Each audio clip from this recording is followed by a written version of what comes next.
Welcome to the Planet of Maths channel. Today's video is the second part of Rationalize the Denominator. Until now, we've done examples like this one here. All it took was to multiply the numerator and the denominator by the square root at the bottom, and you immediately got the result. Today's examples cannot be done this way, because in these examples, there will always appear a minus in the denominator, or sometimes a plus. I will not comply with this method in either case. At the beginning here, we will also be copying the fraction, extending the fraction line as well, and we will also multiply both the numerator and the denominator. If we want to multiply a denominator that has subtraction or addition, then the denominator needs to be enclosed in parentheses, and we will multiply it by what is here in this denominator. As there is a square root of 3 here, there must also be a square root of 3 there. If there's a 1 here, there must also be a 1 there. Only the sign has to be different. If there's a minus here, we put a plus in this parenthesis. And the same bracket needs to be added at the top in the numerator, square root of 3 plus 1. Why so? Because only by multiplying in this way, the radical in the denominator will cancel out for us. Here we'll also use the well-known formula for a special product, sum and difference, or a difference of squares. We'll use this formula here in the denominator, because here we have one bracket with subtraction, then another bracket with addition. Thanks to this formula, we get the square root of 3 squared. That is the first thing from the bracket. Subtract that second thing in the bracket, also squared, that is 1 squared. At the top, we can essentially copy what is there for now. It's not worth multiplying, as something might be reducible with this 5. Let's see. First, we tidy up the denominator. The square root of 3 squared is 3. Subtract 1 squared, which is 1. I'll rewrite the top without any changes. In the denominator, I get 2, and at the top, I also get no changes for now.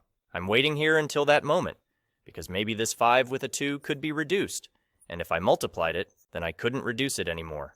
But here it turns out that 5 and 2 don't actually cancel out, so I have to multiply it. That is 5 square roots of 3 plus 5 times 1, which is 5. And that's the answer to the first example.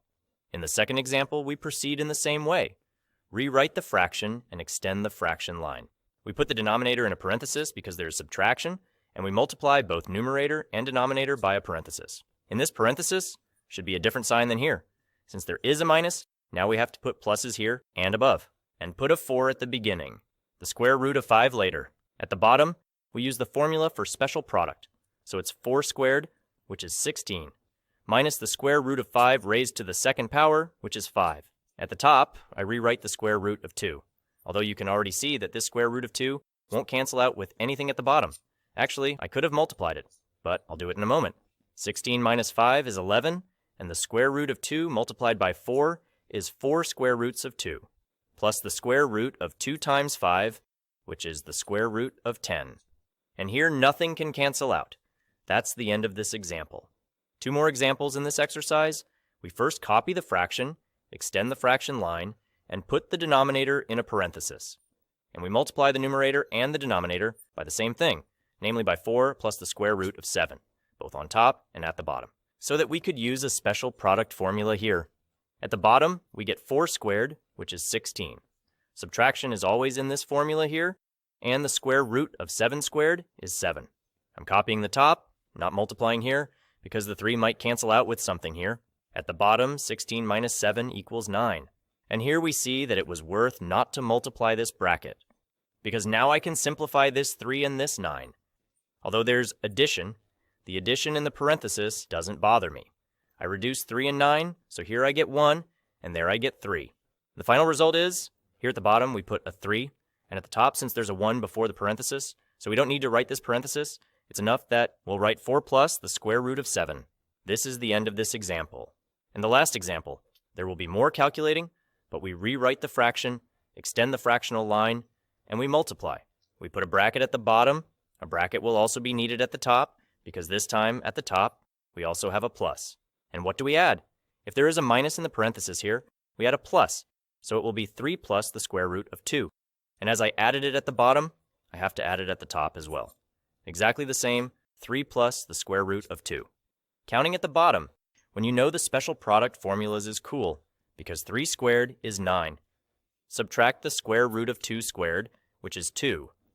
At the top, it is going to be less fun, because here there's no special product formula. I have to multiply each by each. Square root of 5 times 3 equals 3 square roots of 5. Then, the square root of 5 times the positive square root of 2 equals the positive square root of 10. I need a slightly longer line here. Then we multiply positive 2 by positive 3, which gives us positive 6. And one more thing, positive 2 times positive square root of 2 equals positive 2 square roots of 2. We have multiplied everything. In the denominator, just subtract 9 minus 2, which is 7. Well, the numerator basically, here no roots will reduce, so I rewrite the numerator without any changes. Here ends my last example. And that's all for this video. Thank you for watching, and I invite you to tune in for the next episodes on the Planet of Mass channel.